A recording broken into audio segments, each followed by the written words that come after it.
I just want to make sure I understand what I think you're all hinting at, which is that Donald Trump and the Republican Party have completed a journey in which they are the party of disruption. They are the party that assaults the establishment. They are the party that says not just to the white working class, but to the working class in a number of different demographic groups, including Black and Latino working class Americans, that we are your refuge from an unfair, broken system. And I would only add, their ability to do that was made easier by a Democratic Party who ceded the mantle on that front. Absolutely.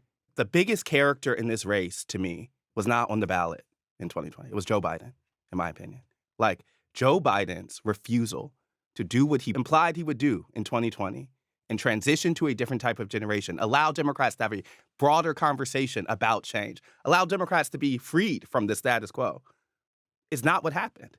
I think it would be easier for me to say that Donald Trump completed this mass realignment among the working class if we had a universe where the Democrats had a primary, where the Democrats nominated a candidate that was based around some set of ideas, and it was not tied to this administration so clearly and the status quo.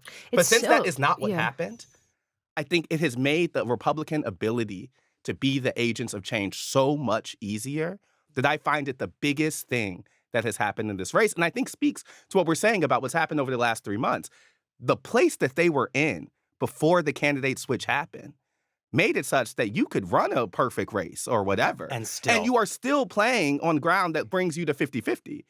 Because the biggest thing, in my opinion, that happened was they tied themselves to an unpopular administration and with it, the status quo. That did not represent change. And there was a lot of evidence that that was a bad idea.